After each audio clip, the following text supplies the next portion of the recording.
Why elections?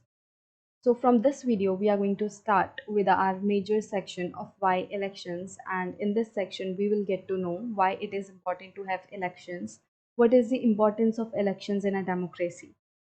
So this section is divided into four subsections. The first one being assembly election in Haryana. So in this section, we will discuss a small example of Haryana during 1987, how elections held during 1987 in Haryana. And then the second topic is about why do we need elections. So when we will read this second topic, then we will be able to connect the first one with it, कि हमने जो भी कुछ इस example में पढ़ा है, हरियाणा के एग्जाम्पल में पढ़ा है, उसको हम सेकेंड टॉपिक से कनेक्ट कर पाएंगे और उससे हम जानने की कोशिश करेंगे कि किस तरीके से जो इलेक्शंस हैं वो हमारे लिए ज़रूरी होते हैं.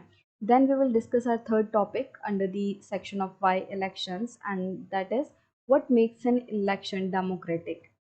So what are the features of an election that makes it a democratic election?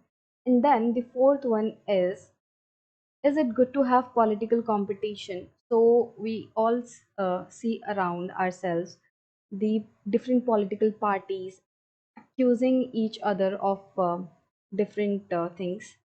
They just keep on fighting with each other. So how good that fight is for us, कि ये जो political parties लड़ती हैं एक दूसरे से, जो competition है political party का, is it even good for us, or are there any negatives of this competition? So we will going to discuss that thing, and then after this we will be done with our first section of why elections, and we will start with our second major topic. So basically in this video we will discuss our first topic of this section, why elections. So the first topic is assembly election in Haryana. So here is a small article of a newspaper that is being given here. So it reads, the time is after midnight, means the time is around 12 a.m. and even after that in the night. तो 12 बजे का time है, उसके बाद का time है. An expectant crowd sitting for the past 5 hours in a chalk of the town is waiting for its leader to come. So there some people were sitting and they had been sitting there for the last 5 hours. वो पिछले 5 घंटों से वहाँ पे बैठे हुए थे, बहुत ही उम्मीद लगा के बैठे हुए थे. किस उम्मीद में? कि उनके जो लीडर हैं वो आएंगे. So they were waiting for their leader, उन अपने नेता का वो वेट कर रहे थे पिछले 5 घंटों से, एक चौक पे बैठे हुए. तो एक्सपेक्टेंट का मतलब होता है उम्मीद से भरे हुए, hopeful. So they were expecting their leader to come, कि उनके जो लीडर हैं वो आएंगे. The organizers assure and reassure the crowd that he would be there any movement. जो उस पूरी मीटिंग के ऑर्गेनाइजर थे वो बार बार भीड़ को बोल रहे थे कि हमारे जो नेता हैं वो आएंगे और वो किसी भी पल यहाँ पे आते ही होंगे. इसीलिए जो भीड़ है वो रात के 12 बजे के बाद भी बैठी हुई थी, क्योंकि उन्हें ये उम्मीद थी कि उनके नेता आएंगे. The crowd stand up whenever a passing vehicle comes that way. तो जो भीड़ थी वो जैसे ही किसी गाड़ी को वहां से गुजरते हुए देखती थी तो वैसे ही वो खड़ी हो जाती थी. उसे लगता था कि उनके जो नेता हैं वो आ गए हैं. उन्हें ऐसी उम्मीद जग जाती थी कि हाँ अब उनके नेता आ चुके हैं. तो हर गाड़ी के गुजरते ही उन्हें ऐसा लगता था कि अब आ गए, बट वो आ ही नहीं रहे थे. The leader is mister Devi Lal, chief of the Haryana संघर्ष समिति. So the leader for whom the crowd was waiting was Mr. Devi Lal. तो मिस्टर देवी लाल जो हैं वो हरियाणा संघर्ष समिति के चीफ थे और वो करनाल में एक मीटिंग को एड्रेस करने वाले थे थर्सडे नाइट को. मतलब कि वो थर्सडे की रात को एक मीटिंग को एड्रेस करने वाले थे. जैसे आप देखते हो ना, जब इलेक्शंस वगैरह होते हैं तो बहुत सारी भीड़ होती है और एक नेता जो है वो सामने भाषण दे रहे होते हैं. तो इसी तरीके से मिस्टर देवीलाल जो हैं वो भी करनाल में एक भीड़ को, एक लोगों के ग्रुप को एड्रेस करने वाले थे, वहाँ पे भाषण देने वाले थे. So the 76-year-old leader is very busy man these days. अब देखो लोग इतनी देर से वेट कर रहे हैं, पिछले 5 घंटों से वेट कर रहे हैं, बट वो आ ही नहीं रहे हैं.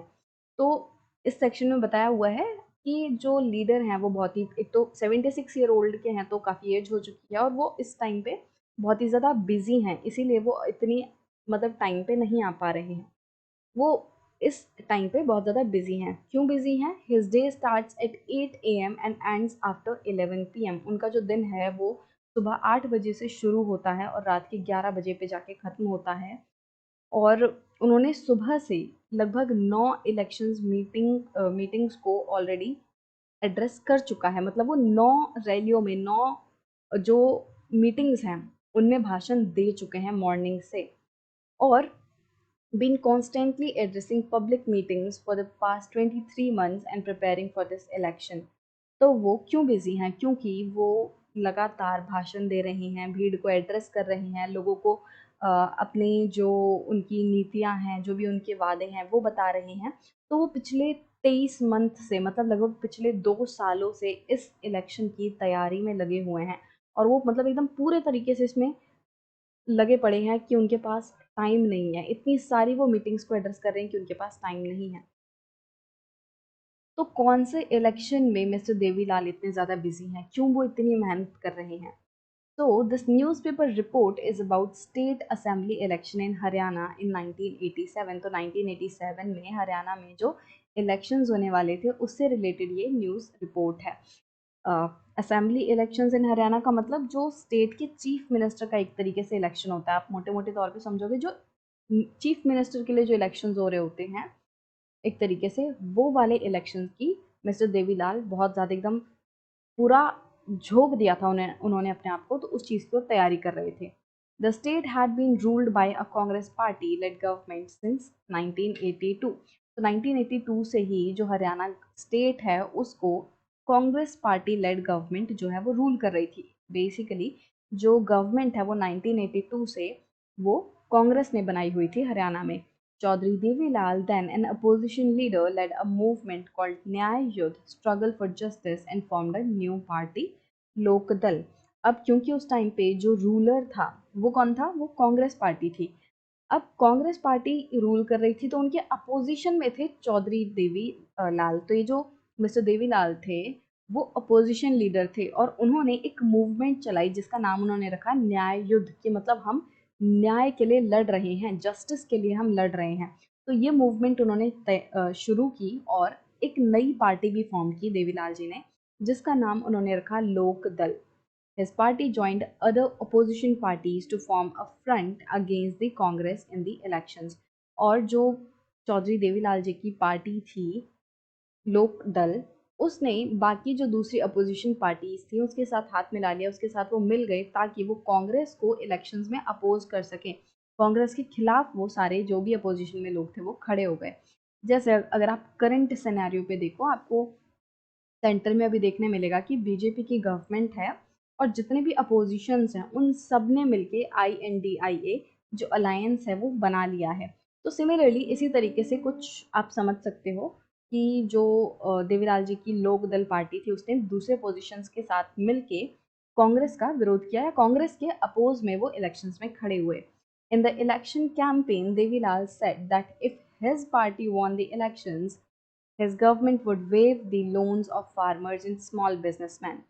अब इन इलेक्शंस में जब देवीलाल जी अपना भाषण वगैरह दे रहे थे, लोगों को एड्रेस कर रहे थे, तो उन्होंने अपने इलेक्शन कैंपेन में एक प्रॉमिस की, लोगों से एक वादा किया कि अगर वो इलेक्शंस लड़ जाते हैं, मतलब कि जीत जाते हैं, तो उनकी जो गवर्नमेंट है वो आते ही क्या करेगी, जो छोटे फार्मर हैं, छोटे बिजनेसमैन हैं, उनके जितने भी लोन हैं वो माफ़ कर देगी।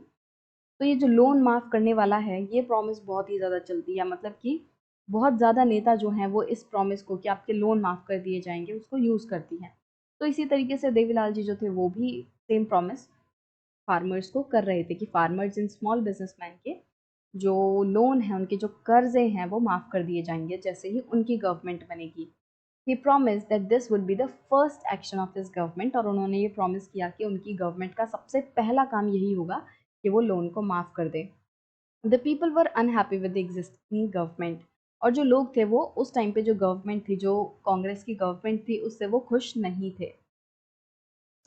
दे were also attracted by Devi Lal's promise. अब एक तरफ तो जो लोग थे वो कांग्रेस की गवर्नमेंट से खुश नहीं थे, और दूसरी तरफ जिस तरीके की प्रॉमिस देवीलाल जी ने की थी कि वो लोगों का लोन माफ कर देंगे, उससे लोग बहुत ज़्यादा आकर्षित हुए, प्रभावित हुए। So when elections were held, they voted overwhelmingly in favor of लोक दल and its allies। और जब इलेक्शंस हुए तो लोगों ने भारी मात्रा में लोक दल को वोट दिया। लोक दल और उसके जो अलाइज थे, उसके जो बाकी साथी वाली पार्टीज थी, जो अलाइज थे, उसके दोस्त थे, उनको भी, उन पार्टीज को भी काफी भारी मात्रा में वोट मिला। Lokdal and its partners won 76 out of 90 seats in the state assembly। और इलेक्शंस का रिजल्ट ये रहा कि 90 सीट्स में से 76 जो सीट्स हैं वो लोकदल और उनके साथ वाली पार्टीज ने, उनके जो पार्टनर्स हैं, उन्होंने मिलकर जीत ली। तो Lokdal alone won 60 seats and thus had a clear majority in the assemblies। और इन 76 सीट्स में से, मतलब कि जो ये 76 सीट्स थी वो लोकदल प्लस उसकी जो पार्टनर्स थे वो थे, ठीक है, 76 इन सबकी मिला के थी। अब अगर हम सिर्फ लोकदल की भी देखें ना, तो लोकदल की थी 60 सीट्स अकेले लोकदल ने जीती, और बाकी जो 16 सीटें थी वो पार्टनर्स ने जीती। तो अगर अकेले लोकदल ने भी 60 सीट्स जीती तो ये एक क्लियर मेजॉरिटी थी। मेजॉरिटी मतलब कि जब आप 50 से ज़्यादा सीटें जीत लो, तो 50 सीटें कितनी होंगी? अगर 90 सीट्स हैं तो इट्स 50 विल बी 50% कितना होगा? 45। तो अगर 45% से 45 सीट्स से ज़्यादा किसी ने भी सीट ले ली, अगर 46 सीट्स जो हैं किसी ने भी जीत ली, इसका मतलब वो मेजॉरिटी है, वो क्लियर मेजॉरिटी है। तो लोकदल ने तो 60 पार्टीज जीती थी, 60 सीट्स जीती थी, और ये एक क्लियर मेजॉरिटी है भाई। 60 सीट जीतने के बाद जो लोकदल है वो एक मेजॉरिटी पार्टी निकल के आई। और फिर क्योंकि हमें पता है कि जब गवर्नमेंट है वो कैसे बनती है कि जिस पार्टी ने सबसे ज़्यादा सीट्स जीती होती हैं, जिस पार्टी के सबसे ज़्यादा एमएलएज या एमपीज होते हैं, वो पार्टी ही फिर गवर्नमेंट बनाती है। तो यहाँ पे क्योंकि लोकदल जो पार्टी है उसकी सबसे ज़्यादा सीट थी, वो मेजॉरिटी में थी, तो फिर जो लोकदल पार्टी है वही गवर्नमेंट बनाती है। और इस पूरे इलेक्शंस में जो कांग्रेस पार्टी है वो सिर्फ और सिर्फ 5 सीट ही जीत पाई थी। Once the election results were announced, the sitting chief minister resigned। अब जैसे ही इलेक्शन का रिजल्ट आए तो उस टाइम पे जो ऑलरेडी चीफ मिनिस्टर थे उन्होंने रिजाइन कर दिया। तो मतलब जो कांग्रेस वाले चीफ मिनिस्टर थे उन्होंने रिजाइन कर दिया। The newly elected members of legislative assembly of Lokdal chose Devi Lal as their leader. तो जो, जैसा मैंने अभी आपको बताया कि लोकदल पार्टी क्योंकि सबसे मेजॉरिटी में थी, तो लोकदल पार्टी के जो नए नए एमएलए जीत के आए थे उन्होंने क्या किया, उन्होंने देवीलाल जी को चुना अपने सीएम के तौर पे कि हम जो देवीलाल जी हैं उनको अपना लीडर बनाते हैं, उनको हम सीएम बनाएंगे। The governor invited Devi Lal to be the new chief minister. और फिर उसके बाद जब ये डिसाइड कर लिया लोकदल के लीडर्स ने, एमएलएज ने, कि हाँ हमारे लीडर लोकदल के जो लीडर्स हैं वो देवीलाल जी होंगे, तो उसके बाद उनको गवर्नर ने बुलाया ताकि जो देवीलाल जी हैं उन्हें नया चीफ मिनिस्टर बनाया जा सके। 3 days after the election results were declared, he became the chief minister। और इलेक्शंस के डिक्लेयर होने के 3 दिन के बाद ही जो देवीलाल जी हैं वो चीफ मिनिस्टर बन गए। As soon as he became the chief minister, his government issued a government order waiving the outstanding loans of small farmers, agricultural laborers, and small businessmen। अब वो जैसे ही चीफ मिनिस्टर बने उन्होंने सबसे पहला काम क्या किया, उन्होंने एक गवर्नमेंट ऑर्डर इशू किया जिसमें कि उन्होंने ये घोषित किया कि जितने भी छोटे फार्मर्स हैं, एग्रीकल्चरल लेबरर्स हैं, मतलब जो मजदूर हैं, खेतों में काम करते हैं, वो स्मॉल छोटे छोटे बिजनेसमैन हो गए, उन सबके जो लोन है वो माफ़ कर दिए जाएंगे। तो एक तरीके से जो देवीलाल जी ने जो प्रॉमिस की थी वो उन्होंने पूरी की, वो निभाई। His party ruled the state for 4 years। और उनकी जो पार्टी है उसने 4 सालों तक रूल किया। The next elections were held in 1991। और अगले जो इलेक्शंस थे वो 1991 में हुए। But this time his party did not win popular support. But इस बार के इलेक्शंस में उनकी जो पार्टी है वो बहुमत से नहीं जीती, मेजॉरिटी से नहीं जीती, उन्हें बहुत ज़्यादा सीटें नहीं मिली। The Congress won the election and form the government. और इस बार के इलेक्शन में वापस से जो कांग्रेस है वो जीत गई और उसने गवर्नमेंट बना ली। तो क्या था, पहले कांग्रेस थी, कांग्रेस को हटा के लोकदल आई और फिर अगले इलेक्शंस में लोकदल हट गई और फिर से कांग्रेस आ गई। तो इस तरीके से इलेक्शंस चले।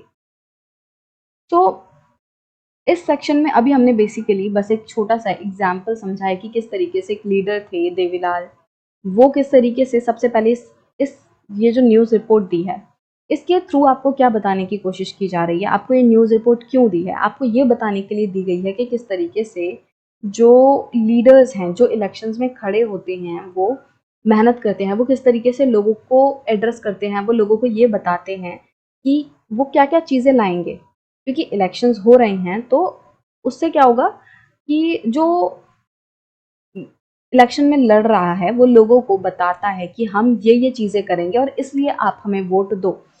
तो ये वाला जो रोल है, ये वाला जो टाइम पीरियड है इलेक्शन से पहले का, जिसमें कि लोग अपनी अपनी पार्टी का प्रमोशन करते हैं, लोगों को लुभाते हैं, लोगों से प्रॉमिस करते हैं, ये भी बहुत इंपॉर्टेंट रोल प्ले करता है पूरे इलेक्शन प्रोसेस में।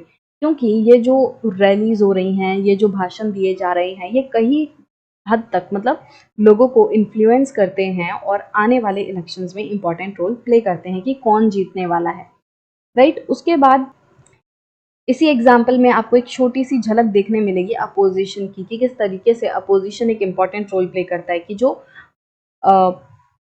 जनता है वो कांग्रेस की गवर्नमेंट से खुश नहीं थी और जो अपोजिशन थे वो न्याय युद्ध और इस तरीके के स्ट्रगल चला रहे थे, लोगों को साथ ला रहे थे और लोग फिर इस अपोजिशन से प्रभावित हुए और उसको उन्होंने इलेक्शंस में वोट दे दिया। तो ये चीज़ जो है अभी हम आगे समझेंगे, जो मैंने आपको बताया ना कि कंपटीशन वाला जो सेक्शन है कि भाई कंपटीशन गुड है कि नहीं, उसकी एक झलक आपको यहाँ देखने मिलती है कि यहाँ पे आप जो भी कुछ आपने ये इस एग्जाम्पल में पढ़ा उसको हम आने वाले सेक्शंस में कनेक्ट करके समझने वाले हैं, ठीक है।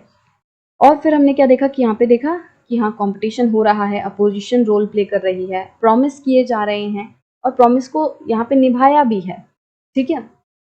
और प्रॉमिस को निभाने से पहले यहाँ पे बात हुई है सीट्स की, कि किस तरीके से इलेक्शन जीते जाते हैं, कि जो मेजॉरिटी पार्टी है, जो पार्टी सबसे ज़्यादा सीट जीतती है उसी पार्टी की गवर्नमेंट बनती है, उसी पार्टी के जो लोग हैं वो मिलके अपने लीडर को चुनते हैं और वो लीडर जो है वो सीएम बनता है।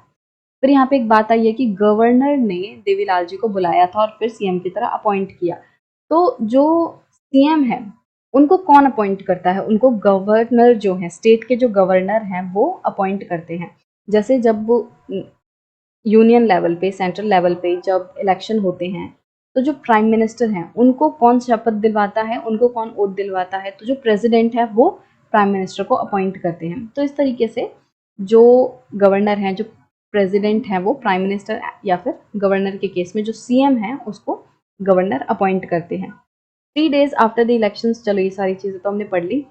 बाकी हमने यहाँ पे देखा कि हाँ उन्होंने इलेक्शंस जो हैं वो जीतने के तुरंत बाद ही अपनी प्रॉमिस पूरी की, बट उसके बाद हमने देखा कि भाई इस इलेक्शन में तो ये बड़ी भारी बहुमत से जीते थे, बट अगले ही इलेक्शन में ये हार भी गए। तो इलेक्शंस में ऐसा ज़रूरी नहीं होता कि अगर एक पार्टी एक बार जीती है तो अगली बार भी वो जीते ही, उसे कंटिन्यूसली काम करते रहना पड़ेगा अपने आप को प्रूव करने के लिए कि लोग उसको सपोर्ट करें। अगर वो कहीं पे चूकी, अगर उसने कुछ भी ऐसा काम किया जो लोगों को पसंद नहीं आया, तो अगले ही इलेक्शंस में आपको हटा दिया जाएगा। अब यहाँ पे एक छोटी सी एक्टिविटी दी हुई है जिसमें बोला गया है कि जगदीप एंड नवप्रीत जो हैं उन्होंने ये स्टोरी पढ़ी और उन्होंने नीचे ये कंक्लूजन निकाला इस स्टोरी को पढ़कर। अब हमें ये जो कंक्लूजन है जो कि जगदीप एंड नवप्रीत ने दिए हैं उसको पढ़ना है और समझना है कि इनमें से कौन सा कंक्लूजन ठीक है और कौन सा नहीं। तो पहला कंक्लूजन उन्होंने निकाला कि elections can lead to the change in the policy of the government. तो हाँ ये बिल्कुल सही है कि अगर इलेक्शंस होते हैं उसकी वजह से जिस तरीके से गवर्नमेंट काम कर रही है उसकी पॉलिसी में चेंज हो सकता है, कि भाई जो कांग्रेस की गवर्नमेंट थी उसकी पॉलिसी कुछ और थी।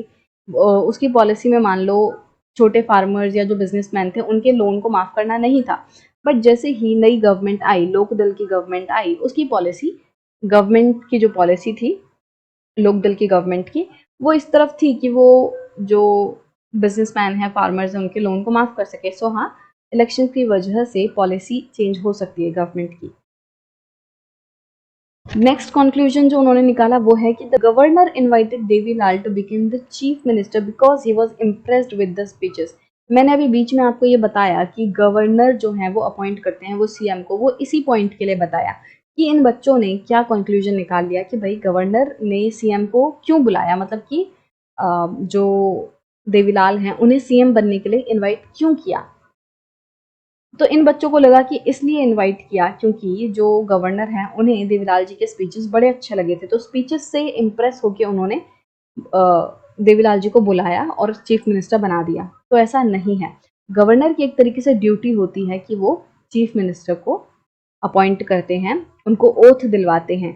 देवीलाल जी नहीं होते, कोई और होता, भले ही वो अच्छे स्पीचेस नहीं देता, बट अगर उन्हें पार्टी ने चुना है अपना लीडर, जो मेजॉरिटी पार्टी बन के आई है उसने अगर उन्हें अपना लीडर चुना है, तो गवर्नर उन्हें एज चीफ मिनिस्टर अपॉइंट करेंगे। तो इसमें गवर्नर का एक्चुअली कोई रोल नहीं होता। देवीलाल जी को चीफ मिनिस्टर बनने के लिए चुना किसने? उनकी लोकदल पार्टी के एमएलएज ने, राइट। और जिसको भी चुना गवर्नर ने उसे बुलाना था और उसे चीफ मिनिस्टर बनाना था। तो ये वाला कंक्लूजन गलत है इनका। People are unhappy with every ruling party and vote against it in the next election. तो ये कंक्लूजन भी गलत है, क्योंकि इसमें ये कह रहे हैं कि भाई लोग हर रूलिंग पार्टी से खफा ही रहते हैं, नाखुश ही रहते हैं और अगले इलेक्शन में उसे हरा के दूसरी किसी पार्टी को जिता देते हैं। तो ऐसा ज़रूरी नहीं है, ऐसा ज़रूरी बिल्कुल भी नहीं है। हो सकता है कि भाई जो लोग हैं उन्हें एक पार्टी पसंद आ रही है और वो अगले साल बल्कि 2-3 साल तक वो सेम पार्टी को जिताते रहें और रूलर बनाते रहें। जैसे आप अभी देख लो नेशनल लेवल पे क्या चल रहा है कि जो बीजेपी है वो 2014 में इलेक्शन जीती थी, 5 साल तक रही और उसके बाद वापस से 2019 में भी उसने इलेक्शंस जीत लिए। तो हाँ, लगातार सेम पार्टी इलेक्शन जीत सकती है, तो ऐसा नहीं है कि लोग पार्टी से दुखी ही रहते हैं, ऐसा नहीं है। अगर लोगों को पार्टी अच्छी लग रही है, उसका काम अच्छा लग रहा है, तो कई बार उसे वो इलेक्शन में जिता सकते हैं। तो ये वाला कंक्लूजन भी इनका गलत हो गया, क्योंकि हमें पता है कि हाँ, लोग ऐसा नहीं है कि वो नाखुश रहते हैं, वो खुश भी रहते हैं और अगर अच्छा काम पार्टी करती है तो वो अगले इलेक्शंस में भी जिता देते हैं। The party that wins the election forms the government. तो ये कंक्लूजन ठीक है, क्योंकि जो पार्टी मेजॉरिटी में होती है, जो पार्टी इलेक्शन जीतती है, वो गवर्नमेंट बनाती है, तो उसको मेजॉरिटी में होना ज़रूरी है, राइट, इलेक्शंस जीतने के लिए और फॉर्म गवर्नमेंट बनाने के लिए। This election led to a lot of economic development in Haryana. तो ये जो इन्होंने कंक्लूजन दिया है कि हाँ, इन इलेक्शन की वजह से हरियाणा में बहुत ज़्यादा इकोनॉमिक डेवलपमेंट हुई, तो जितनी इन्फॉर्मेशन अभी हमें स्टोरी में दी गई है उसके बेसिस पे हम ये कंक्लूजन नहीं निकाल सकते, क्योंकि हमें क्या पता कितना काम हुआ है कि नहीं। हमें तो बस एक ही बात बताई गई, एक ही चीज़ पता चली कि हाँ, इलेक्शंस होते ही देवीलाल जी ने ऑर्डर निकाल के लोगों के जो लोन है वो माफ़ कर दिए थे, बट इससे इकोनॉमिक डेवलपमेंट कितनी हुई ये हमें नहीं पता, इसके लिए डेटा कम है। तो ये कंक्लूजन भी गलत हो गया। और लास्ट जो इन्होंने कंक्लूजन निकाला वो ये है कि the Congress chief minister need not have resigned after his party lost elections. ये कंक्लूजन भी बिल्कुल गलत है, क्योंकि इसमें ये क्या बोल रहे हैं कि जो चीफ मिनिस्टर थे कांग्रेस पार्टी के पहले, उनको रिज़ाइन करने की ज़रूरत नहीं थी जब वो इलेक्शंस हार गए थे। तो ये कंक्लूजन गलत है, क्योंकि जैसे ही वो इलेक्शंस हारेंगे उन्हें रिज़ाइन देना पड़ेगा और जो नया पर्सन, नई पार्टी जीत के आई है, वो फिर अपने लीडर को चुनेगी और नया पर्सन चीफ मिनिस्टर बनेगा। तो जो पुरानी पार्टी होती है, जो पुराना लीडर होता है, चीफ मिनिस्टर या कोई भी होता है, अगर वो इलेक्शंस में हार जाता है तो उसे रिज़ाइन करना ही पड़ता है, राइट। तो लास्ट वाला कंक्लूजन भी गलत है, क्योंकि ऐसा कुछ नहीं है कि रिज़ाइन करने की ज़रूरत नहीं थी। भाई बिल्कुल रिज़ाइन करने की ज़रूरत थी, वो हार गए थे तो रिज़ाइन करने की ज़रूरत थी।